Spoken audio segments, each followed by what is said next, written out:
AMD confirms it's focusing on mainstream segment first with RDNA 4 GPUs in order to compete against NVIDIA. AMD has decided to switch to a new business model focusing on customer scalability rather than competing in the flagship GPU segment. AMD believes that competing in the enthusiast GPU segment hasn't done much for them, will now focus upon gaining more users. Rumors surrounding AMD's RDNA 4 lineup claim that the company wouldn't be going the enthusiast route with its upcoming Radeon RX 8000 RDNA 4-inches GPU family. As one of the high-end Navi chips, the Navi 4C/4X got cancelled during the mid-development cycle. It was supposed that Team Red had shifted its focus over to the large portion of the markets, including releasing SKUs that focused on catering to the low-to-mid segment of the industry, and now, statements by AMD's SVP and GM of the Computing and Graphics Business Group Jack Hein, has verified this particular stance. AMD has been involved in a race with NVIDIA in the GPU markets for quite a long now, and both companies have focused on marketing their respective portfolios as one of the most capable ones out there.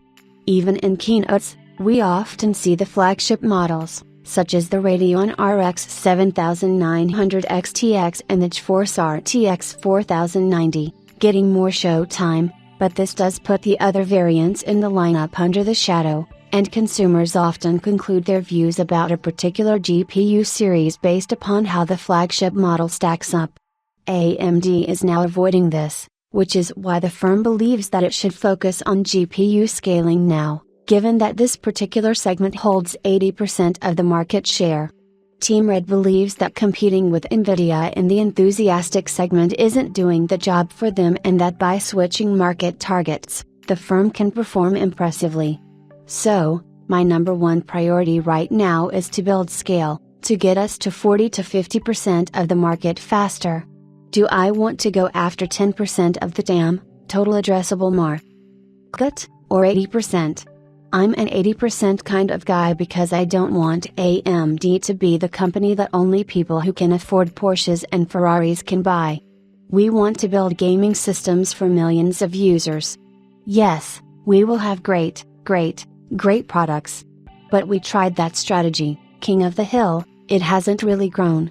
ATI has tried this King of the Hill strategy, and the market share has kind of been the market share. I want to build the best products at the right system price point. So, think about price point wise, we'll have leadership.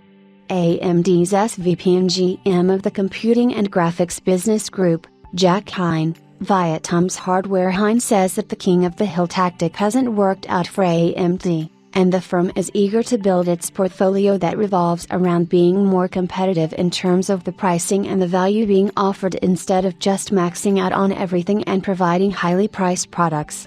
This certainly doesn't mean that Team Red won't compete in the enthusiastic segment, but with the upcoming RX 8000 inches series SKUs, we will see a different approach, one that might prove to be the moment of breakout for AMD.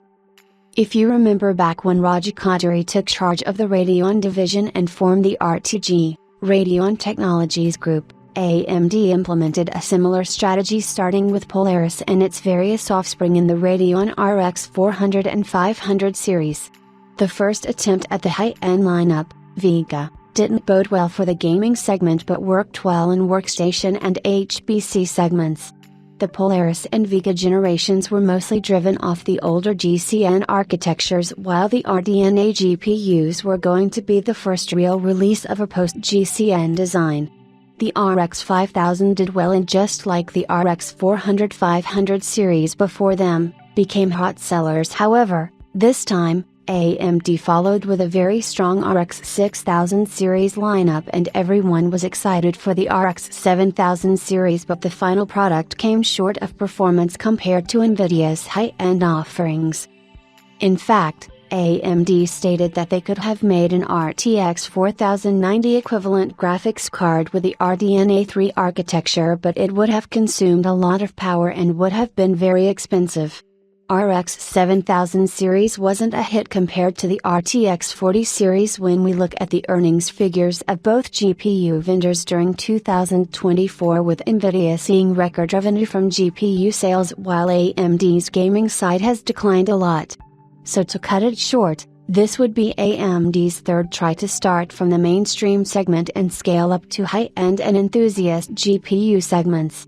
Recently, we reported on how Team Red plans to decorate the RDNA 4 lineup with inspirations being taken from the RDNA 1 series, with Navi 48 GFX 1201 SKUs and a few GPUs based on the Navi 44 GFX 1200 planned out. While we are unaware of specific models, we certainly won't be surprised if AMD introduces more budget-oriented models, similar to what it sort of did with the RDNA 3 series, with the release of GRE variants, that did hit the budget segment. The AMD Radeon RX 8000 RDNA 4-inch GPUs are expected to debut next year at CES, and the launch will be followed soon after in the coming months of the first quarter.